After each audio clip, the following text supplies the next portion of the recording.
Muy buenas noches, apreciada estudiante, espero se encuentre muy bien. El día de hoy tenemos nuestro tercer encuentro sincrónico, donde daremos un repaso a todo el módulo 3, o sea, la unidad 3 que tiene que ver con indicadores de gestión.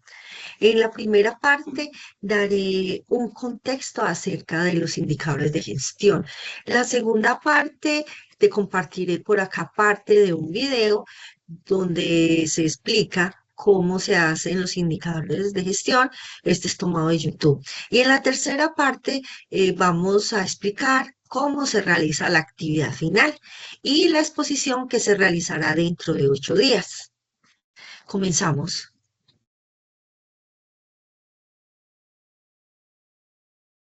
Pensemos en esto por un segundo. En cualquier empresa, en cualquier equipo, es muy fácil confundir el estar ocupado con el estar avanzando de verdad, ¿no? Hay reuniones, correos van y vienen, proyectos por todos lados. Pero la pregunta del millón es, ¿todo eso está sirviendo para algo? ¿Se está moviendo la aguja?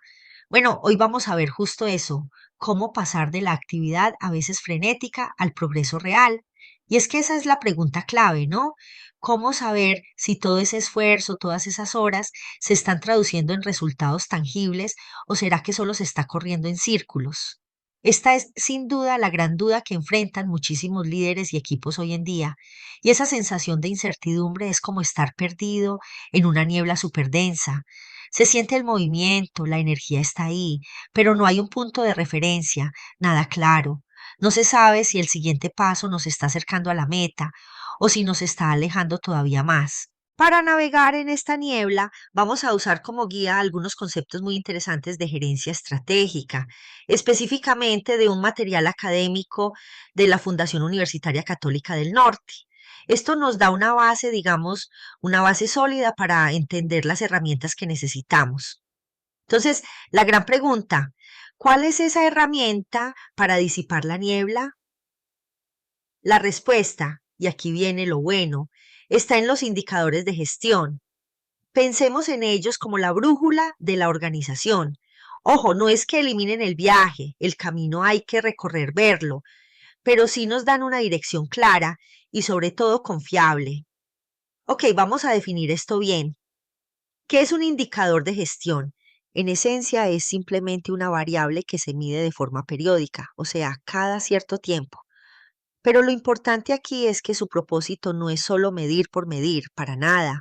La idea es que nos dé información valiosa que sirva como punto de partida para mejorar una y otra vez, pero cuidado, no cualquier medición.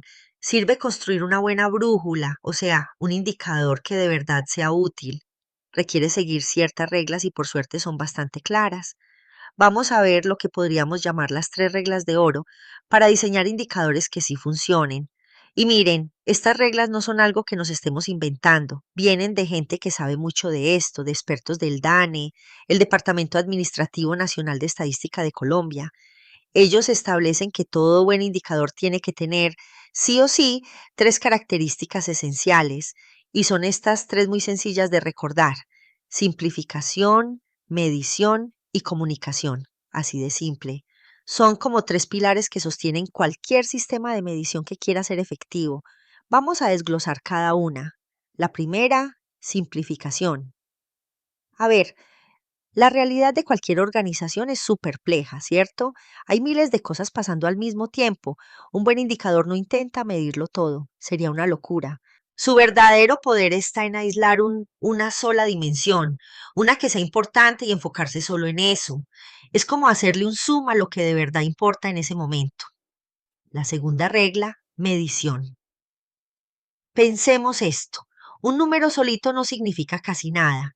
El verdadero valor de un indicador aparece cuando podemos comparar. Nos permite ver dónde estamos hoy y ponerlo en contraste con el mes pasado o con el año pasado o con esa meta que nos pusimos. Esa comparación es lo que nos dice si vamos por buen camino o si hay que ajustar algo.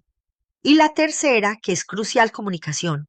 De verdad, esta es clave. Un indicador puede ser perfecto en el papel, súper bien calculado, pero si no le comunica un mensaje claro a la gente que tiene que tomar las decisiones, pues no sirve para nada. El objetivo final siempre es informal para que se pueda actuar.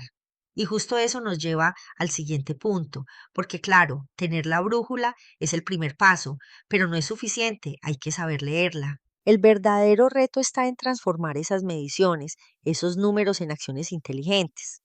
Hay una frase en el material de origen que lo resume todo a la perfección.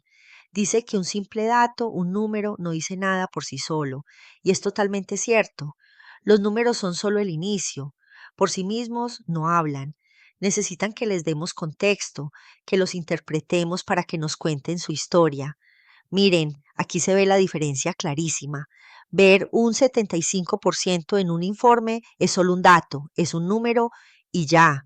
Pero leer 75% de satisfacción del cliente este trimestre, lo que es un aumento del 5% respecto al trimestre anterior. Eso es otra cosa, eso es información. De repente, el número cobra vida, cuenta una historia de progreso y nos da una base sólida para decidir qué hacer. Entonces, ¿cómo se logra pasar del dato a la información? Pues no es automático, no es que una máquina lo haga solo. Requiere la parte humana, usar la lógica, aplicar el sentido común y lo más importante, tener esa habilidad para descifrar la historia que los datos están intentando contar. Una vez que logramos tener esa información clara, es como si hubiéramos transformado nuestra brújula en un mapa completo. Y un mapa no solo te dice dónde estás parado, sino que te muestra el camino, la ruta para llegar a tu destino. Y en este caso, el destino es siempre la mejora continua. Y aquí llegamos al fondo del asunto. El objetivo final de medir no es controlar, no es juzgar al equipo, no es aprender y es mejorar. Un buen sistema de indicadores se convierte en el motor que impulsa ese ciclo de mejora constante en toda la organización. Y para terminar, queda una reflexión importante. En medio de toda la complejidad del día a día, ya vimos que la simplificación es clave. Así que la pregunta es, si solo se pudiera medir una cosa, una sola, ¿cuál sería la más importante para guiar a un equipo o un proyecto? ¿Pero qué es un indicador? Pues bien, un indicador es un signo, señal o valor concreto que permite, entre otras cosas, establecer diferencias, comportamientos y tendencias, y cuya medición puede ser cuantitativa o cualitativa y en un periodo determinado de tiempo. ¿Qué utilidades presentan los indicadores? Me permitirá entonces tomar decisiones, medir el desempeño, comparar y hacer seguimientos y verificar la eficiencia, eficacia y efectividad. Todo esto en pro de el mejoramiento. Entonces, como vimos dentro del ciclo PHBA, todo apunta a ese mejoramiento. El indicador, de la misma manera, apuntará a ese mejoramiento. Los indicadores tienen unas características, entre las cuales podemos resaltar. Primero, que sea accesible, es decir, su obtención tiene un costo aceptable. Deben ser pertinentes, es decir, que sean adecuados para lo que se quiere medir. Deben ser fieles, sus características se mantendrán con el tiempo.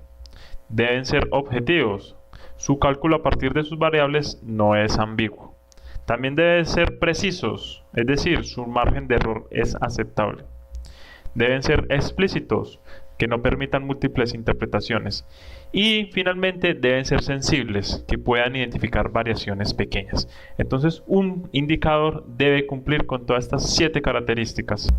Hay dos tipos de indicadores.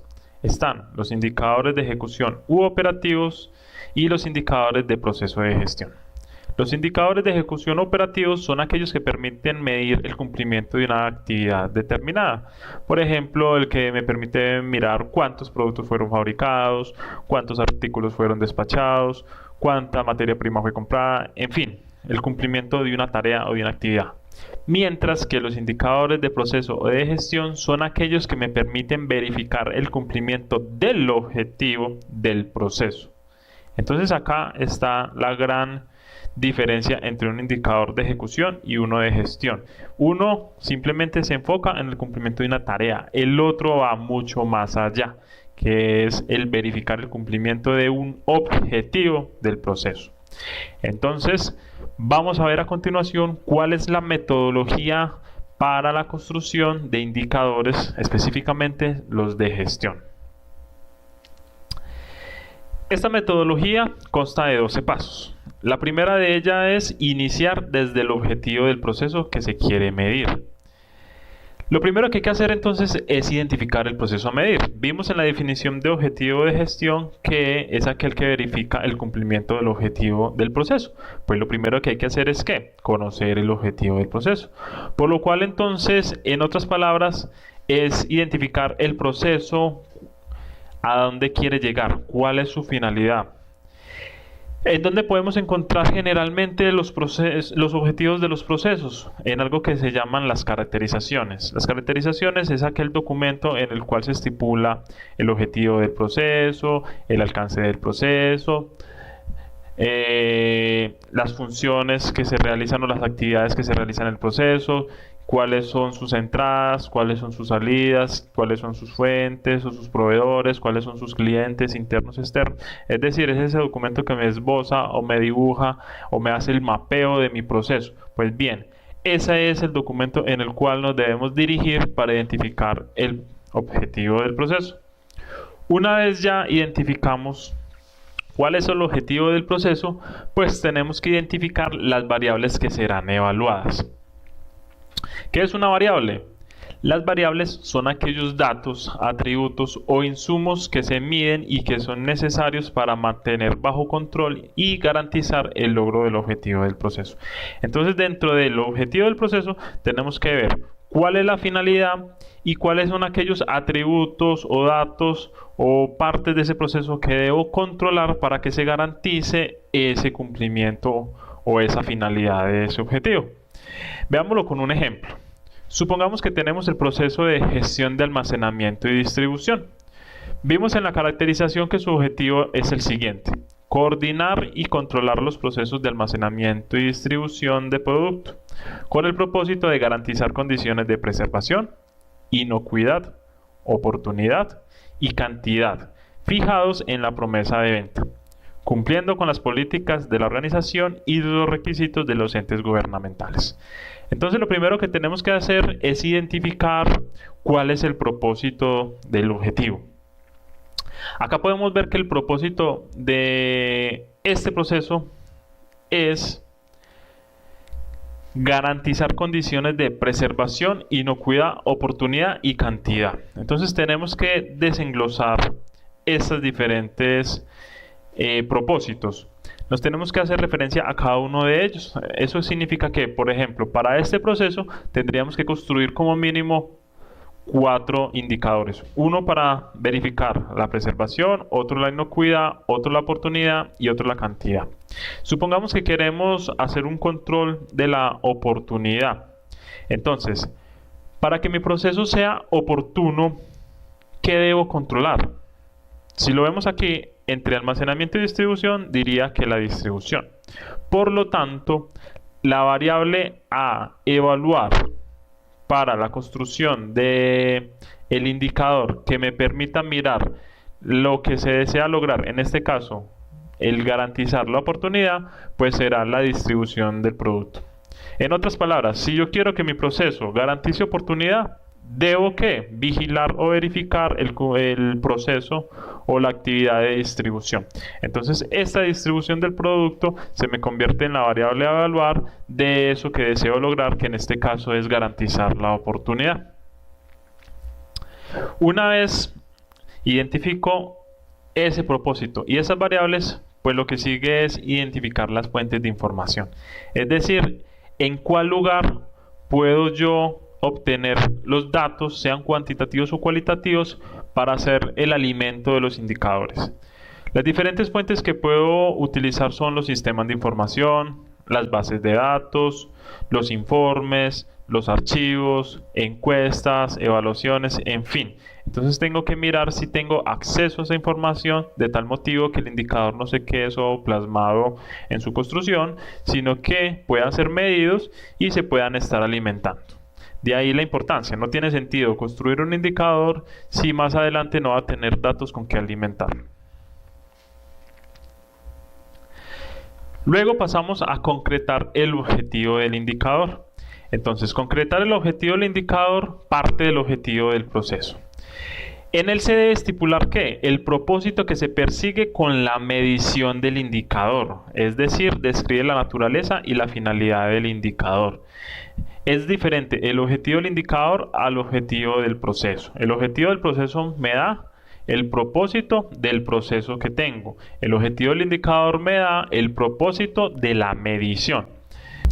El identificar el objeto de la medición pone en contexto el análisis y de esa manera permite identificar el tipo de clasificación de indicadores a ser utilizado. Veámoslo para el ejemplo. Tenemos el proceso gestión de almacenamiento y distribución.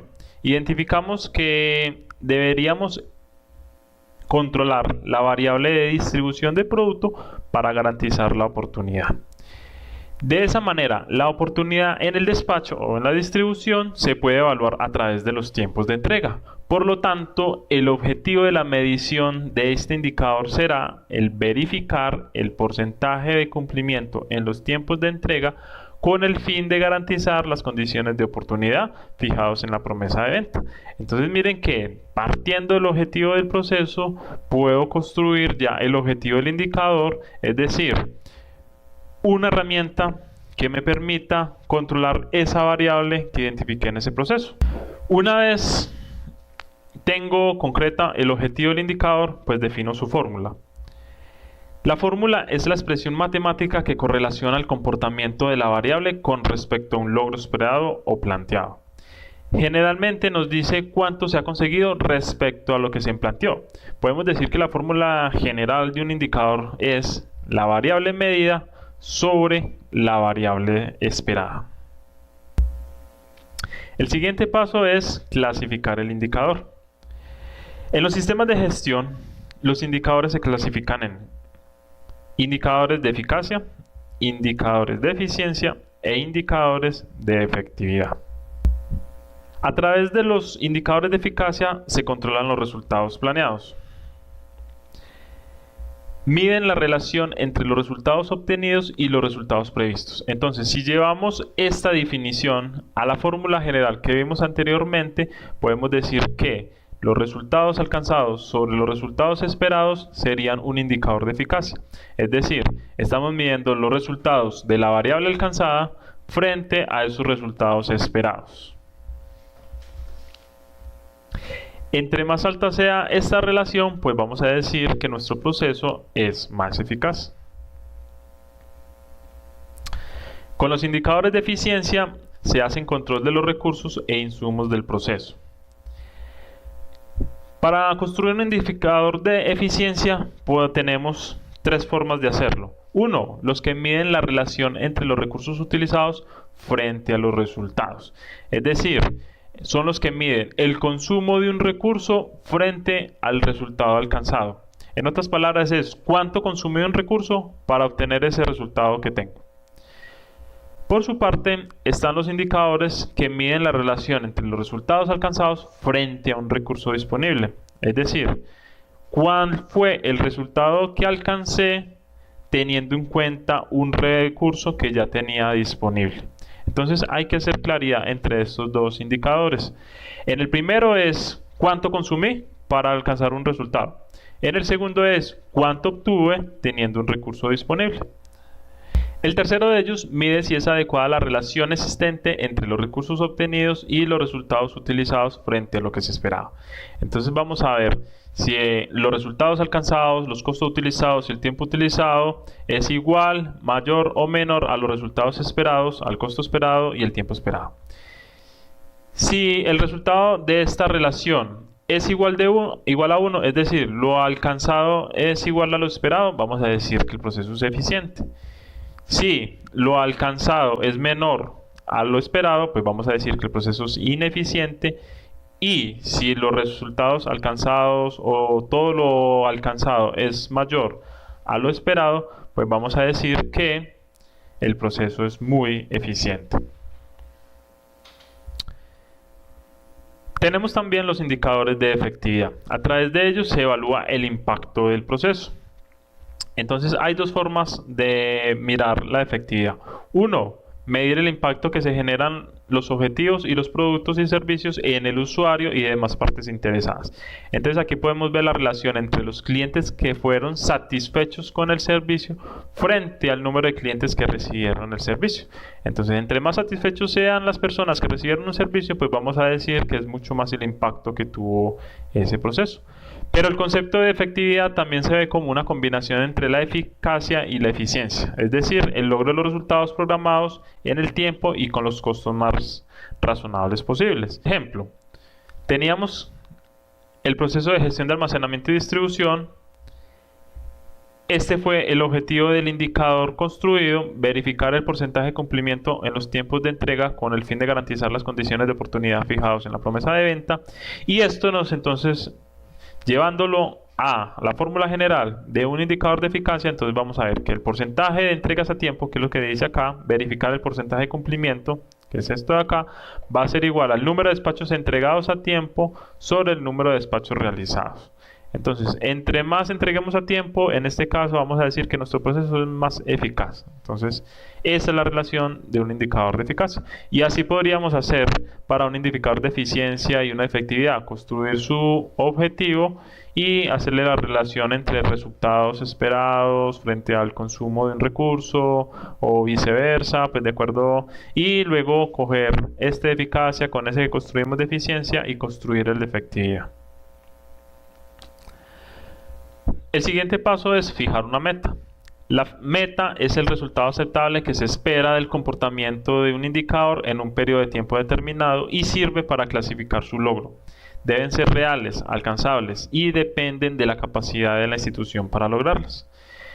¿A partir de dónde puedo fijar la meta? A partir de comparaciones, a partir de tendencias del entorno, a partir de políticas institucionales o estatales, a partir de la experiencia de quienes hacen parte del proceso, a partir de la construcción participativa de todos los que están relacionados o todos los que intervienen en el proceso, a partir de datos históricos, a partir de estimaciones iniciales, esto cuando no tenemos datos para efectuar un promedio, para hacer una comparación, o a partir de la valoración de recursos que se tienen. Entonces, de acuerdo a un recurso que tengo disponible, bueno, ¿qué meta le puedo poner a ese proceso? La fijación de la meta lleva consigo la frecuencia de la meta, que es la definición de un intervalo de tiempo para la fijación de la meta.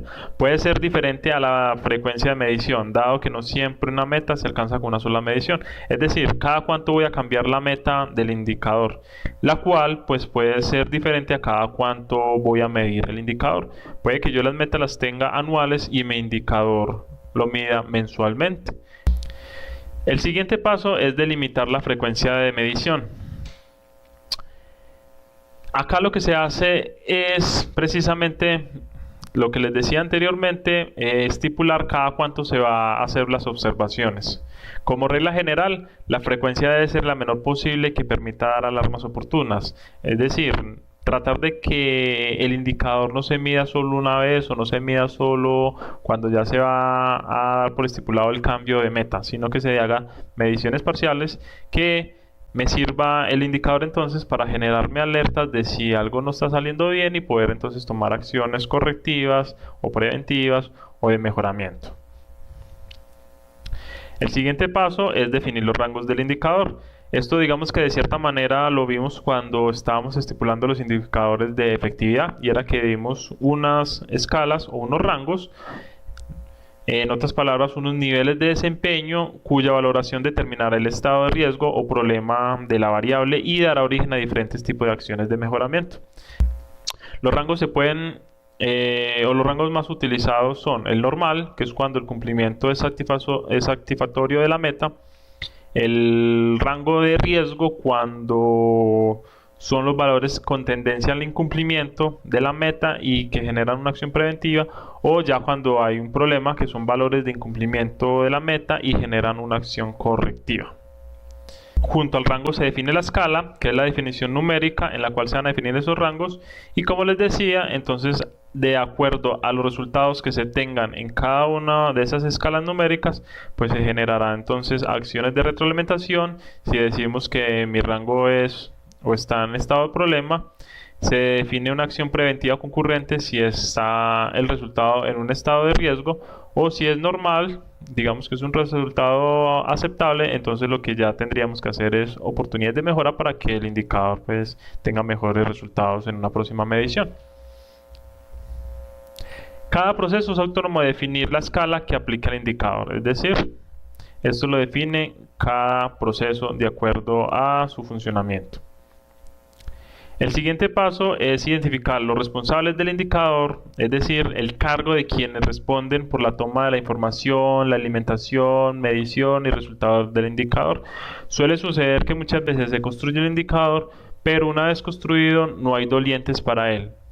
No hay alguien que sea persona de ese indicador, de quién lo va a medir, quién lo va a estar analizando, quién lo va a estar alimentando. Entonces eso también debe quedar muy claro en cuanto al uso del indicador. Se debe precisar el nivel de aplicabilidad, es decir, especificar si el indicador aplica al nivel institucional, al nivel medio o al nivel operativo. El nivel institucional, digamos que es el que hace el control estratégico, quienes participan ahí son los altos directivos. En el nivel medio, pues estarán los gerentes del nivel medio, allí se hace un control táctico y en el control operacional están los gerentes de primera línea y el personal base. Entonces, de acuerdo al nivel que se lee el indicador, pues serán estos los responsables de llevarlo en control, de darle su aplicabilidad. Y finalmente, lo que se debe es detallar el código del indicador, es decir, se debe asignar un código respectivo teniendo en cuenta los siguientes parámetros: el proceso, el subproceso y el número de indicador. Generalmente este paso lo hace el área de calidad, entonces cada proceso genera su indicador, se lo llevan al área de calidad y ellos son los que le generan ese código de identificación, así como un nombre, que es la denominación que llevará el indicador para reconocerlo.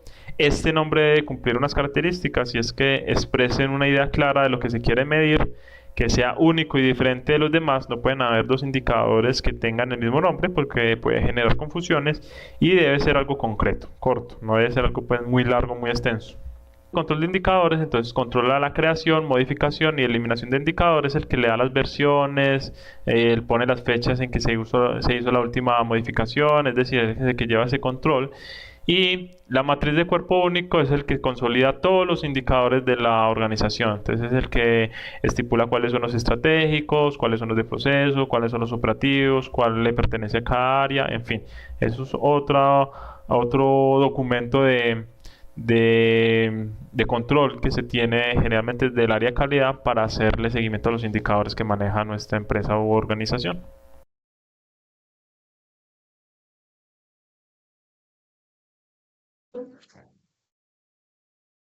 Pero estoy compartiendo la pantalla. Vamos a la tercera parte.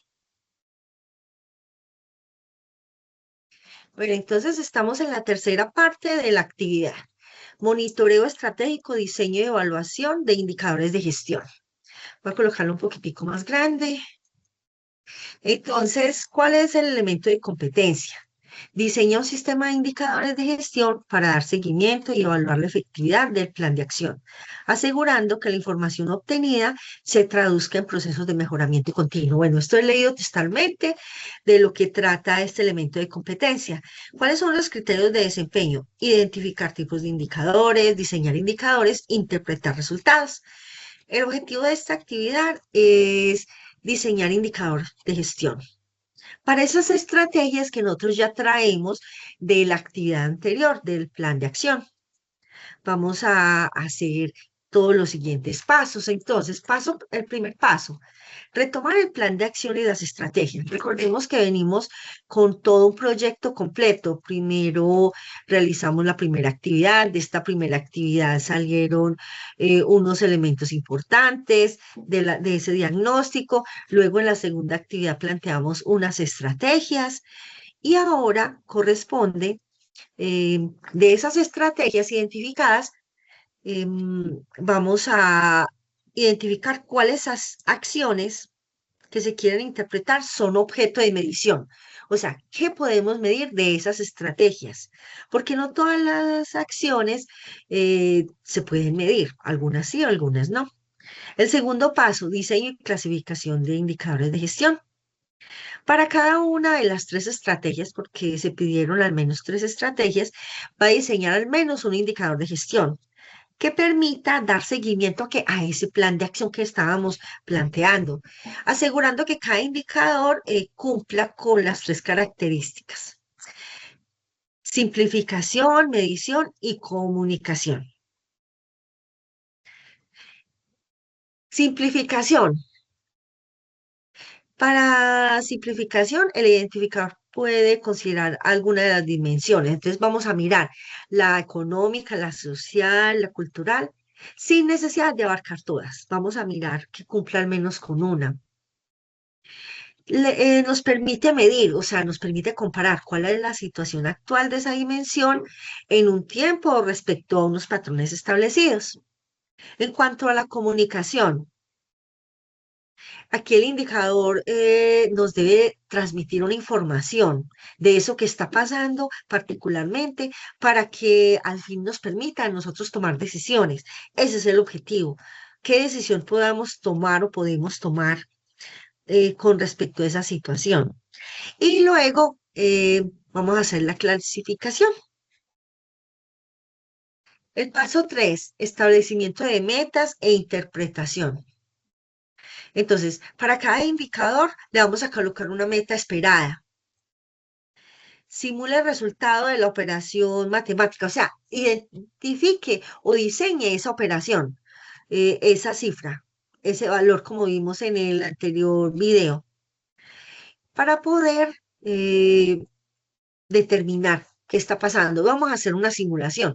Si pasara esto, ¿qué sucedería? O sea, para poder nosotros hacer una interpretación. En este momento nosotros no podemos aplicar todo el proyecto a esa empresa, pero sí podemos hacer una simulación. Si el valor subió tanto, ¿qué pasaría? Si la gente o los empleados de la empresa llegan tarde, ¿qué pasaría? Aquí te comparto un enlace que no estaba funcionando en el módulo. Yo lo había reportado, pero parece que dejó de funcionar. Entonces te comparto acá un documento donde explica cómo se diseñan los indicadores. Bueno, este documento, máximo 5 páginas. Vamos a explicar la importancia de establecer un sistema de indicadores. Vamos a hacer una tabla de monitoreados, mejor dicho, una tabla de contenido, donde vamos a colocar la estrategia, el indicador, o sea, la fórmula, tipo de indicador, meta esperada y el resultado simulado. ¿Qué pasaría si? Entonces colocas la simulación y vas a interpretar los resultados. Para esto, ten en cuenta estas preguntas guía. Esto te ayuda como a reflexionar para poder realizar la actividad. La primera pregunta: ¿de qué manera el diseño de indicadores de gestión es crucial para el seguimiento del plan de acción? Porque es importante, porque hay que hacer, se debe hacer un indicador para que se diseña. Tenlo en cuenta al momento de que los estés diseñando. Al interpretar los resultados, ¿cómo se logra que los datos simples se transformen en información? Un dato, como lo veíamos anteriormente, de por sí, decir 80, 30 no significa nada si no tenemos un contexto. Entonces, por eso nosotros debemos tener el contexto de esa información para poder tomar las decisiones. Tercero, cómo el acto de comparar la situación actual con la meta esperada permite establecer procesos de mejoramiento continuo. ¿Qué pasa con la situación actual que se está presentando? ¿Qué es lo que se espera que la empresa cumpla? ¿Cuál es la meta establecida? ¿Y de qué manera es importante estar pendientes con esos indicadores para la mejora continua? Y cuarto, ¿por qué es importante la característica de simplificación en un indicador? ¿Para qué me sirve a mí? ¿Por qué es efectivo? Vamos a entregar esta actividad en un documento de Word que debe ser enviado por la plataforma. Vamos a hacer para la próxima semana la sustentación, la puedes hacer con un video, me lo puedes mandar por la actividad y ese video va a ser la evidencia de la actividad junto con el documento de Word. Entonces, muchas gracias por tu participación. Espero que eh, vamos avanzando en este proceso. Cualquier duda me puedes llamar. Cuídate mucho. Muchas gracias.